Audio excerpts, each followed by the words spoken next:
Welcome to Insight and Influence, a podcast presented by C&G Strategies, bringing you insightful conversations from influential people, including government officials, industry leaders, and advocates from across the state. Hi, I'm Nello Giorgetti. I'm happy to be here with two of my friends, colleagues, and co-workers. Let me introduce all the way from our remote location in Harrisburg, Pennsylvania, my good friend and colleague, Meredith Buettner. And to my right here in Pittsburgh, all the way from Colorado. She flew in just for this occasion from the executive vice president of Trulieve, Lauren Neihaus. Oh, and by the way, Meredith Buettner is the executive director of the Pennsylvania Cannabis Coalition. So I try to make up for it. So guys, thanks for coming here. I'm glad you're both here and spending some time with us. Why don't we just talk a little bit about our backgrounds? Lauren, I'm going to start with you. Why are you here? Why am I here? That's a great question, Nello. Lauren Neihaus, Executive Director of Government Relations, so working on all of our good lobbying things here in the state of Pennsylvania and across the country for Trulieve Cannabis Corp. We are a multi-state operator in the cannabis space.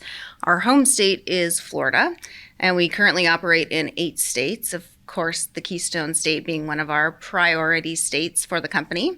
We've been operating Trulieve via a number of acquisitions in Pennsylvania since the beginning of the medical program. 2018 was the first sale, and then Trulieve entered the marketplace via acquisition in 2020. Okay. How did you, we'll talk for a moment about the PCC. Meredith, why don't you tell us about the Pennsylvania Cannabis Coalition?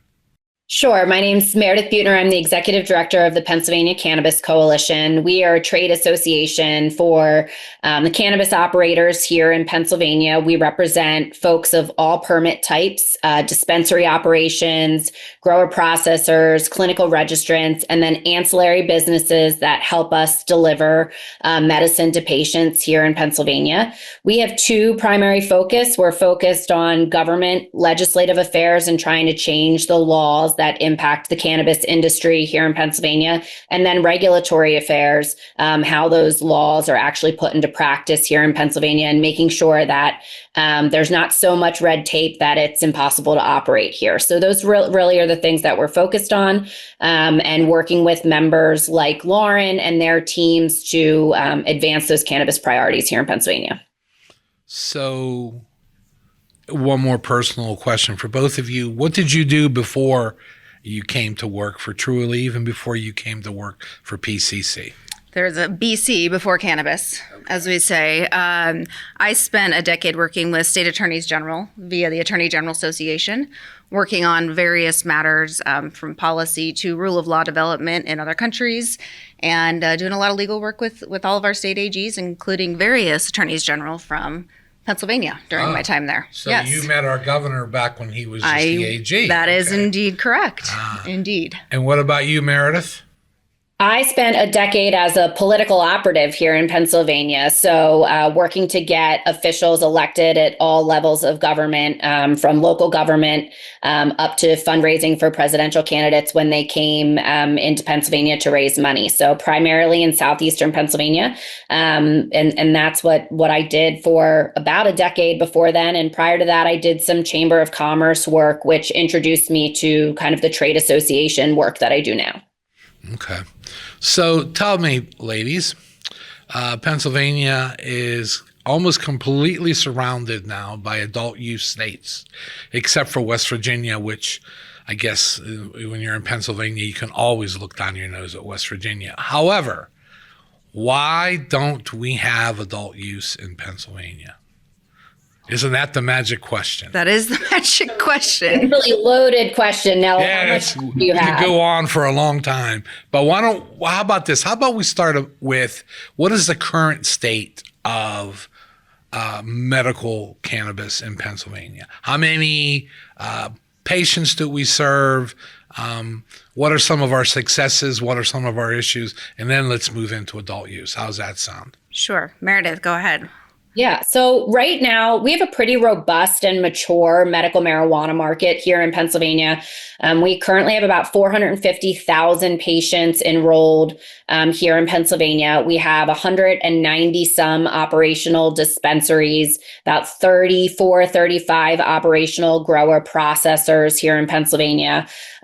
So, pretty robust market, a mix of operators, big and small here in Pennsylvania. All operators are now vertically integrated after some action by the legislature back in 2023. Could you explain what that means, please? Sure, absolutely. So, and always stop us, Nello, if we throw around cannabis words and acronyms that Lauren and I dream about. But so you have really bad dreams. We do. Unfortunately. But so vertically integrated means that a company is set up to grow the cannabis, process, manufacture the cannabis into products, and then also sell it to patients. So we do the growing and processing under one license here in Pennsylvania and the dispensing under another license. But via Act 63 of 2023, all operators in Pennsylvania are now eligible to be vertical. So everyone has the ability to grow medicine, turn it into products, and then sell it directly to consumers. And I think one thing for the audience to remember is because of the status of cannabis as a federally illegal drug, everything has to be insulated inside of the state. So there's no interstate shipping. So everything that is sold in Pennsylvania is grown and produced inside of Pennsylvania. So you can't bring in strains from Snoop Dogg or Willie Nelson into Pennsylvania at this point in time. Yes, that's correct. Got to be grown here.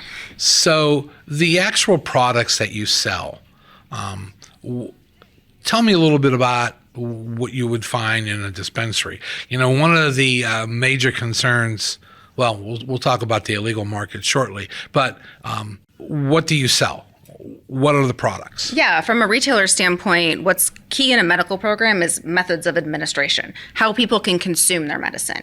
So you have anything from a topical to a sublingual, kind of a mint type product, if you will, for lack of a better word, so that you can have that sublingually. We've got, of course, there's flour, there are capsules. There are a number of different methods of administration so that we can actually give the consumer a choice about how they want to consume that medicine. Well, what about gummies?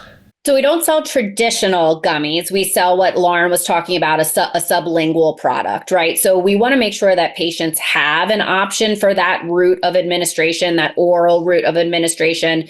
And we sell a product called a troche that is dissolvable and allows patients to consume it orally, but it's not quite as it's not quite as chewy as a traditional gummy is the best way that I can explain it.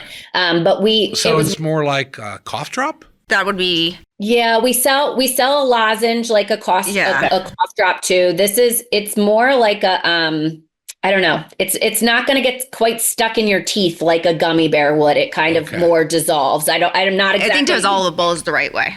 Okay. Yeah. Think of, from a medical standpoint, you have certain lozenges that you would take to prevent, like vitamin C type lozenges. When you're starting to feel sick and you would take those, they kind of just dissolve in your mouth. Similar kind of Yeah, similar to that. So it's a really important route of administration for patients because a lot of them can't tolerate other forms. It's a really popular route of administration for pharmaceuticals as well. A lot of pediatric patients rely on them, and a lot of geriatric patients rely on those routes of administration. So we were happy to finally be able to work it out with the Department of Health to find like the right pathway for that route of administration. It's expanding into a more traditional gummy or some other forms of edibles is most likely something that won't happen here in Pennsylvania until we see adult use. Why? Our Department of Health is really sensitive to making sure that the program has a medical focus, which is why you kind of saw them land on this troche type formulation type and not more of a traditional gummy. So it's more like a gummy vitamin than gummy bear. That's like the best way I can explain it. But they're just really sensitive. And I think the reason they're really sensitive on this one is because of our legislature. There's a lot of legislatures that when you start wading into the conversation about edibles and things that kind of resemble traditional products, that they get a little funky about. So the department is trying to tread lightly. And this kind of formulation and some of the lozenges, some of the like tinctures and liquids and syrups that they've allowed into the program are kind of their answer to that middle ground of not upsetting the apple cart and going out of their statutory responsibilities. So it's been interesting. So you're in 8 states with Trulieve, correct? Are they all medical first states? Is that how they all started? Everybody had started as a medical state. That's and correct. How many of them are both adult and medical? So right now across the country, there are 24 states that have both adult use and medical. For Trulieve states, we've got less than a handful. Let's see, our most recent was Ohio. So we've got Maryland, Ohio, Arizona, Connecticut. Those are adult use states as well. How does Pennsylvania compare with some of the other med states in terms of how we're regulated, how many patients are being served per capita? I know it's like hard to compare us to like Delaware or Sure. I think that, we've got a very robust and healthy patient population here. As compared to other states, I think every state's got their own version, right, of a medical program. As states have advanced, if you're looking back into the early 2000s, states that have come online afterwards have taken lessons learned, both good and bad, to create a program. So that by the time 2016 came around here in Pennsylvania, there were a lot of lessons learned that the legislature looked at to see what might work for the state of Pennsylvania.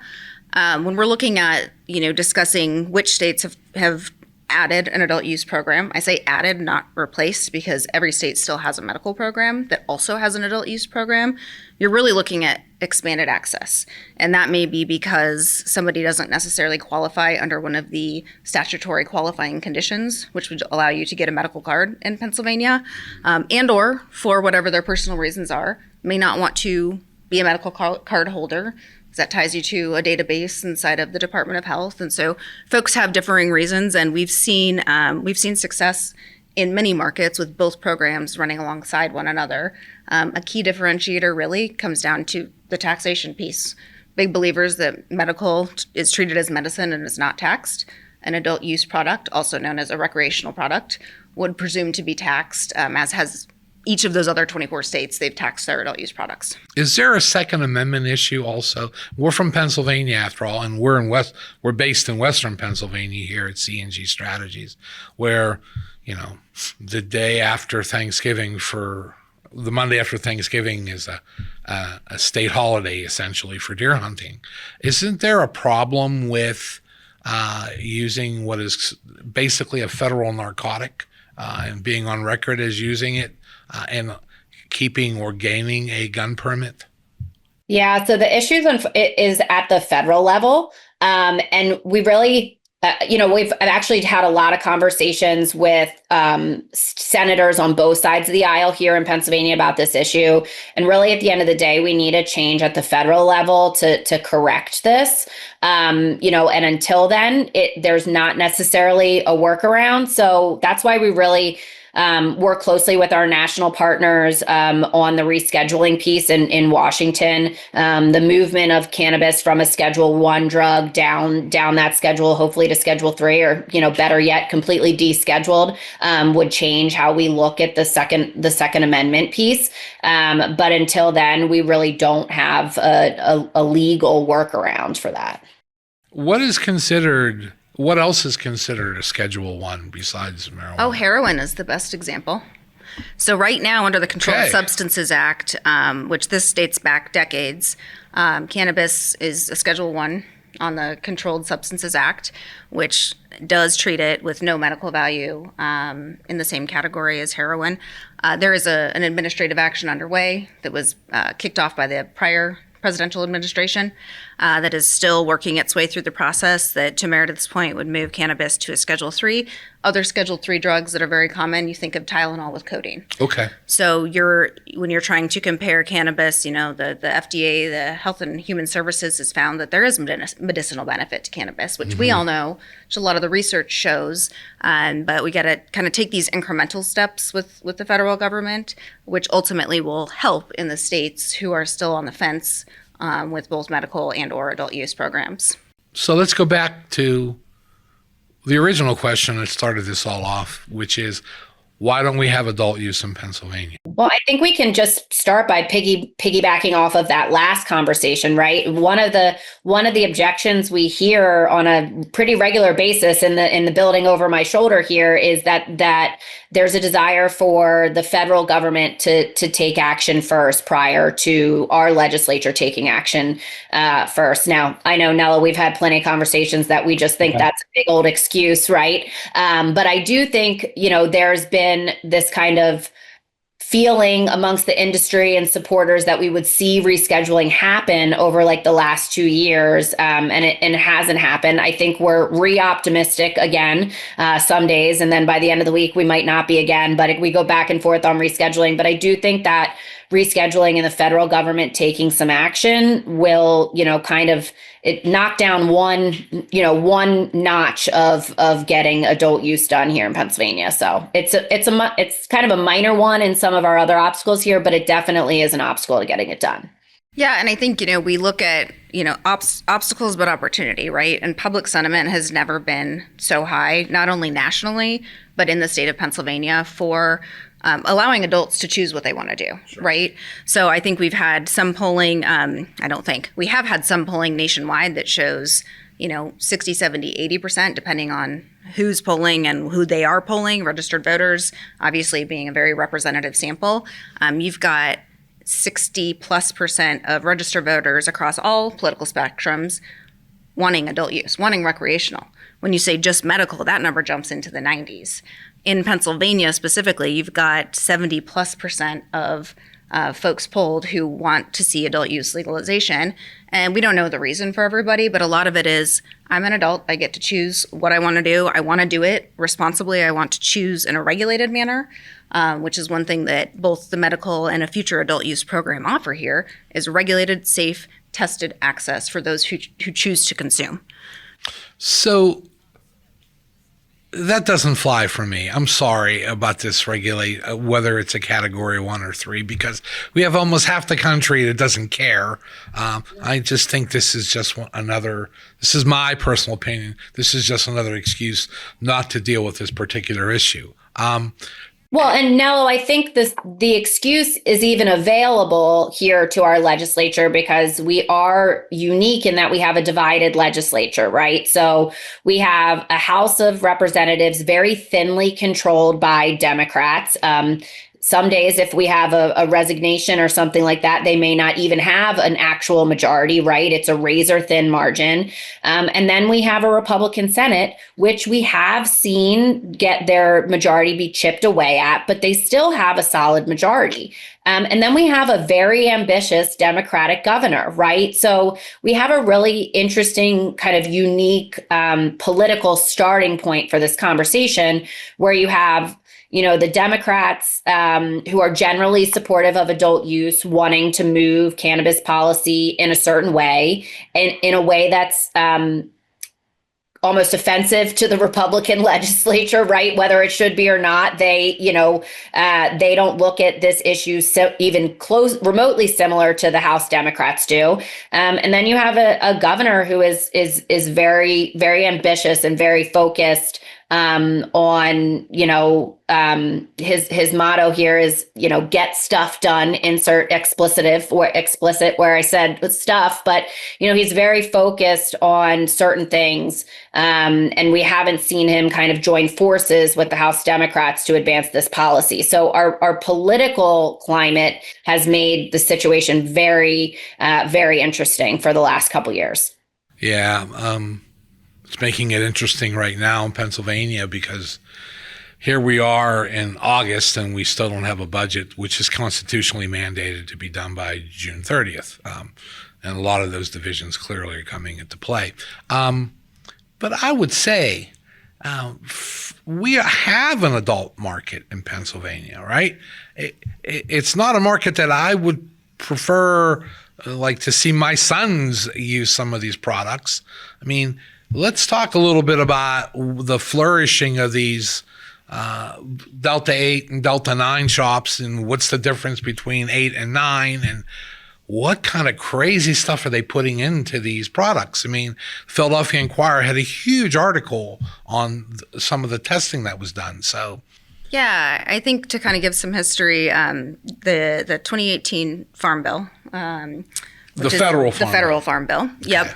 that created a legalization pathway for industrial hemp. Hemp and cannabis being, both a plant. That had restrictions on it, though, that the hemp could not be grown with greater than 0.3% THC. Right? Let's explain THC here for a second. So Though I think most of our audience knows what it is, but that's right. No, THC is the psychoactive component of the cannabis plant. It's what gets you high. Right. So the cannabis plant has, thousands of cannabinoids, they call them. And so there are different components to this plant that create different reactions, positive reactions that might help with sleep, that might help with pain relief. I am not the scientist in the room. However, what has happened is we've sort of seen because of that federal change in 2018, over the past 5-6 years, we have seen a proliferation of a new unregulated market, which has created these products that are indeed very similar to what you can buy in the medical space and even higher potency, some may argue, but they're not regulated. And so we don't know necessarily what this marketplace exists of. And I think what's most important is that the general public doesn't know the difference. And that's where it gets a little bit iffy and scary, because you're walking into a store thinking that you're purchasing maybe a dispensary regulated product from the Department of Health. However, you're not. And I'll turn it to you, Meredith. Yeah, no, that sums it up really well. And we've seen major proliferation of these products here in Pennsylvania. And you noted, Nello, the Inquirer article on the front page of the Sunday paper, which, is a big deal for the Inquirer, right? For that story to be there. And, what's really scary to me is not only you don't really know what's in those products, but what they say is in them on the package is clearly not what's in them. And I encourage anybody to go read that article. They tested like 5 or 6 products, and every single one of the products failed for things like heavy metals and pesticides and stuff that's really dangerous. And unfortunately, we're seeing folks be sickened by these products, right? So when you talk about poison control calls and kids getting into things, it's I would say majority of the time, if not all of the time, related to these products, they don't take things into account we do in the regulated market, right? The labeling's not there. The packaging is often attractive to children. The products mimic similar products that you could buy in the grocery store. Something might look like an Oreo, but it's not an Oreo. It's full of THC, and someone ends up very sick off of it. And then there's dangerous chemicals and stuff like that in them too. So, unfortunately, though, this loophole has created this pathway, and we have a lack of enforcement on this related to this here in Pennsylvania. Sure. There's no one really in charge. We've seen different states take different approaches to regulating these products. Some have completely banned them. Some have delineated between naturally derived products and synthetically derived products. But what all of them has done is, if they have allowed any of these products to the only legal access to them is through a regulated market, so that you can ensure that the testing is done. So in any adult use vehicle that we've supported here in Pennsylvania, it would give the regulatory authority to the same regulator as adult use cannabis, medical cannabis, and really give them the authority for all consumable products derived at from the cannabis. End of the day, whether it's adult use, whether it's medical, whether it's hemp, this is consumer safety. We as operators want to ensure that consumers know what they have access to, and that's what these programs and these laws were built upon, ensuring transparency. And so when I'm going to say when, not if, Pennsylvania moves, I like that up. Right, moves to this next step of adult use, all operators expect and welcome to have that same sense of regulation and transparency and accountability to the state regulator, because that's what we owe our patients and our consumers and the people that choose to purchase from us. Yeah, I have to tell you, I walked out of the office of Dan Frankel a few months ago discussing his adult bill, which we won't get into because it would take way too long. But clearly, I mean, you literally walk a half a block from his office and there's a shop that you could swear was just a regular dispensary. It's interesting. There's a little card off to the side. It says it's regulated like by the Wisconsin Cannabis Commission.